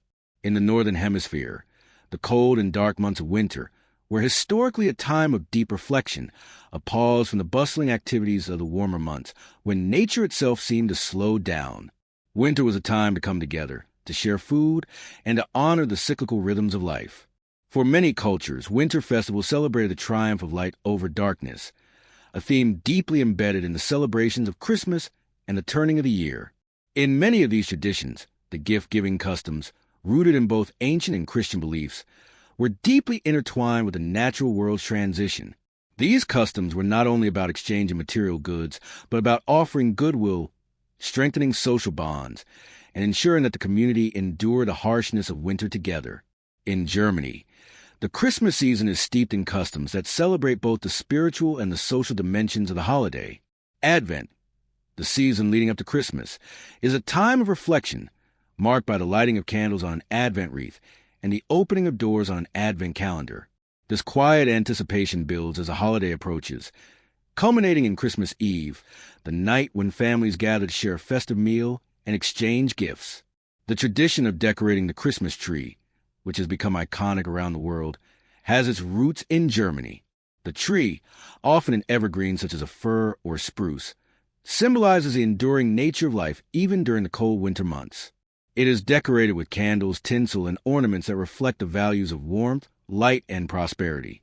The act of bringing the outdoors inside during the winter is a symbolic gesture that connects people to the natural world, even as they huddle indoors for warmth. In addition to the gift-giving and communal meals, Germany is also home to some of the most beloved Christmas markets, or Weihnachtsmarkt. These festive markets spring up in towns and cities, offering a wide array of handmade gifts, delicious seasonal treats, and mulled wine to keep the chill at bay. The markets evoke a sense of nostalgia and community, hearkening back to the medieval traditions of winter fairs and festivals. They are places where people of all ages come together to celebrate the season, share stories, and partake in the joy of the holidays. The atmosphere is magical, with the air filled with the scent of roasting chestnuts, spiced wine, and the sound of Christmas carols. These markets embody the spirit of the holiday, a time to connect with others, to give, and to receive the warmth of friendship and goodwill. Further south, in Italy, Christmas traditions take on a distinctly familial and religious character. The Feast of the Nativity is celebrated with great reverence, and in many households, the centerpiece of the holiday season is the Presepe, a nativity scene depicting the birth of Jesus. The tradition of creating elaborate nativity scenes began in Naples in the 18th century and has spread throughout Italy and beyond. These scenes are often highly detailed, with figures representing the Holy Family, angels, shepherds, and wise men, set against the backdrop of a humble village or town. The nativity scene serves as a reminder of the humble beginnings of Jesus, as well as a reflection on the values of compassion, humility, and generosity. The display of the presepe is often an event in itself, with families coming together to set up and arrange the figures in a way that tells the story of Christ's birth. On Christmas Eve, Italians celebrate La Vigilia, a festive meal that traditionally consists of multiple courses of fish, as well as other delicacies. This meal is typically enjoyed with family and close friends, and it is a time for bonding, for sharing stories, and for reflecting on the year gone by. The food that is served is not just about sustenance, but also about the love and care that goes into preparing a meal for those we cherish. In southern Italy, Christmas celebrations are marked by the arrival of La Befana, the kindly witch who, much like Santa Claus, brings gifts to children. Her origins are intertwined with both Christian and pre-Christian traditions, and her role as a gift-bringer emphasizes a theme of generosity and kindness that permeates the holiday season. Children eagerly await her arrival on the night of January 5th, leaving stockings out in hopes of receiving sweets and small gifts. In Spain, Christmas is a time for elaborate celebrations that combine religious reverence with festive revelry. The highlight of the Spanish Christmas season is the Noche Buena, or Christmas Eve, when families come together to share a late-night feast. Much like in Italy, the meal is often centered around traditional dishes, such as roasted lamb, seafood, and a variety of pastries and sweets. After the meal, many families attend midnight mass, known as La Misa del Gallo, where they celebrate the birth of Christ. The atmosphere of this mass is one of joy and reverence, with the church filled with music, light, and the collective prayers of the faithful. In some parts of Spain, the tradition of the Ballin nativity scene is particularly important, with towns and villages creating large, intricate displays that represent the biblical story of Christ's birth. These nativity scenes are often elaborate and can take up entire rooms, filled with hundreds of figurines that represent not only the Holy Family, but also the surrounding community. In the United Kingdom, the Christmas season is marked by a blend of traditions, some ancient and others more modern, that emphasize both the religious and secular aspects of the holiday. The holiday season begins with Advent, and is followed by the joyful celebration of Christmas Day. Christmas Eve is a time for family gatherings, where many people share a traditional Christmas dinner of roast turkey, potatoes, and vegetables, followed by a rich Christmas pudding. The evening is often filled with games, singing carols, and the reading of Christmas stories, with a beloved tale of Charles Dickens, A Christmas Carol, being a particularly popular tradition. Christmas Day is marked by the exchange of gifts and the enjoyment of the festive meal. The Boxing Day holiday, which follows Christmas Day, is a time for relaxation and for spending time with extended family and friends. It is traditionally a day for giving to the less fortunate, with the boxing of gifts for the poor, a custom that dates back to Victorian times. In modern times, Boxing Day has evolved into a day for shopping and sporting events, but it still retains its roots in charitable giving and community support. In many countries, the gift-giving traditions during the 12 days of Christmas hold deep significance, emphasizing not only the material gifts exchanged, but also the intangible gifts of love, compassion, and goodwill. The giving of presents, while often seen as a reflection of consumer culture, can also serve as a reminder of the importance of community, of connection, and of shared values. The focus on generosity during the 12 days reinforces the spirit of the season, reminding people that Christmas is not only about receiving, but also about giving and caring for those in need. The 12 days of Christmas are more than just a span of time. They are a celebration of life's cyclical nature, the return of the light, and the shared joys and hardships of the winter season. These days invite people to pause, to reflect, and to appreciate the bonds that connect them to one another. Whether through feasts, prayers, or simple acts of kindness, the 12 days serve as a reminder that the true magic of the season lies in the warmth of human connection, in the light of hope that shines through even the darkest of times, and in the generosity that defines the spirit of Christmas. The spirit of Christmas is perhaps most powerfully conveyed through the music that accompanies the season. For centuries, the sound of Christmas have resonated through homes, churches, and public spaces, filling the air with melodies that carry not only the cheer of the holiday, but also the deeper meanings embedded in the stories and rituals of Christmas. The carols, hymns, and songs that we associate with Christmas are much more than mere tunes. They are vessels of emotion, history, and spirituality that bind generations together in a shared celebration of light, love, and hope. Christmas music, whether joyful or reflective, soothing or uplifting, has a unique way of bringing people together, of evoking memories, and of deepening our connection to the traditions that define this time of year. The history of Christmas music can be traced back to the earliest Christian celebrations of Christ's birth. The first known Christmas hymns were sung during the 4th century, and the tradition of composing songs to celebrate the birth of Jesus has evolved continuously ever since. In the early centuries of Christianity, the focus was on liturgical hymns that told the story of Christ's nativity and conveyed the theological significance of his birth. These hymns, often sung in Latin, were primarily for religious observance and were part of the broader Christian ritual during the Christmas season. The songs were solemn and reverent, reflecting the sacred nature of the event they commemorated. Over time, however, as the popularity of Christmas spread across Europe, music became an essential part of the broader festive celebrations, and the traditional carols and songs that we know today began to take shape. One of the most enduring and beloved forms of Christmas music is the Christmas carol. These songs, often sung door to door or at gatherings, are inherently communal, inviting people to join in song and celebrate together. The earliest Christmas carols were not originally religious hymns, but were instead celebratory songs of the season, sung during the medieval and Renaissance periods. These songs were often about the joys of the winter season, about feasts, dances, and the community coming together to share in the warmth of the holiday. Over time, many of these carols took on religious themes, particularly focusing on the birth of Christ, and they were adapted into the songs we sing today. Songs like Deck the Halls and God Rest Ye Merry Gentlemen reflect the festive nature of the season, while others, such as Hark, the Herald Angels Sing, or O Holy Night, focus more explicitly on the religious significance of Christ's birth. The importance of Christmas carols lies not only in their joyous melodies, but also in their ability to bring people together. Whether sung in church, around the dinner table, or during a neighborhood gathering, caroling is a communal activity that strengthens the bonds between individuals and communities.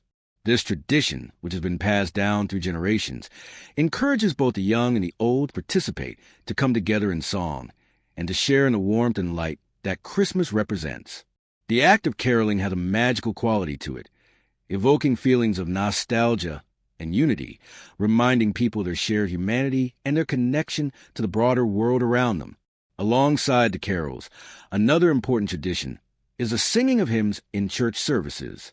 The Christmas Eve Mass or service is often marked by a blend of traditional hymns and contemporary renditions, each one bringing its own flavor to the occasion. Hymns such as Silent Night, O Come All Ye Faithful, and Away in a Manger resonate deeply with those who attend Christmas services, invoking not only the reverence and awe of a nativity story, but also the comfort of familiar traditions. The singing of these hymns creates a sacred space, one where the community comes together to celebrate the birth of Christ, to reflect on the year that has passed, and to prepare their hearts for the hope and renewal that the new year brings. These hymns, deeply rooted in Christian tradition, serve as a bridge between the present and the past, between the individual and the divine. Their timeless messages continue to offer peace and solace, carrying with them the spirit of Christmas through the centuries. For many, Christmas music is inextricably linked with the home. The Christmas tree, adorned with lights and ornaments, becomes a central focal point around which families gather to sing carols, listen to music, and enjoy each other's company. The songs that are played on Christmas morning, while opening presents or sitting down to a festive meal, have a way of invoking joy and warmth, creating a sense of togetherness that transcends the sometimes commercialized aspects of the holiday. The familiar tunes of Christmas are like an old friend, always bringing comfort and familiarity, even as they stir up memories of past holidays, of loved ones, and the traditions that have been passed down through the years. Beyond the traditional carols, Christmas music has also been enriched by countless composers, artists, and musicians who have created new songs to capture the spirit of the season. The 19th and 20th centuries, in particular, saw an explosion of Christmas music that spanned a variety of genres, from classical to pop, from orchestral compositions to jazz arrangements. Songs like the Christmas Song by Mel Torme, White Christmas by Irving Berlin, and Have Yourself a Merry Little Christmas by Hugh Martin and Ralph Blaine have become staples of modern Christmas celebrations, beloved for their ability to evoke nostalgia and warmth. These songs, while modern, continue to uphold the spirit of Christmas, offering a fresh perspective while staying true to the themes of love, generosity, and hope. Christmas music also has a unique ability to adapt, allow it to transcend cultural boundaries and take on new forms around the world.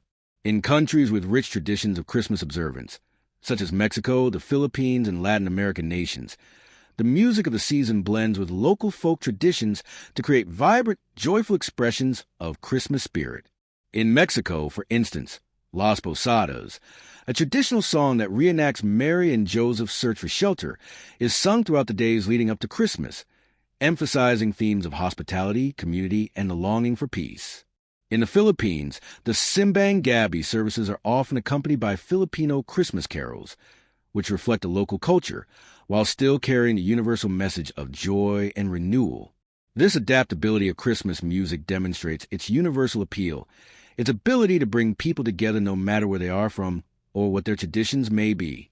Music transcends language, culture, and time, offering a shared experience that connects people from all walks of life.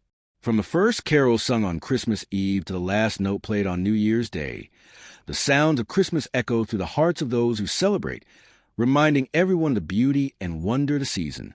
Perhaps one of the most important aspects of Christmas music is its ability to touch the soul, to stir emotions and memories, and to bring about a sense of peace and joy, even in the most tumultuous of times. The themes of light, love, and hope that permeate Christmas songs are timeless and ever relevant, whether through a gentle lullaby like Silent Night, a raucous celebration in Jingle Bells, or a heartfelt rendition of O Holy Night. Christmas music speaks directly to the human spirit, offering both comfort and celebration. In a world that often feels divided or uncertain, the music of Christmas serves as a reminder that there's always hope, that there's always room for love, and that light will always return, even after the longest night. Christmas music, in all its forms, remains one of the most enduring traditions of the holiday season, a way of expressing the joy, love, and gratitude that define the spirit of Christmas. Whether performed in churches, sung in a home, or played in public spaces, it continues to unite people in a shared experience, spreading goodwill, harmony, and peace throughout the world.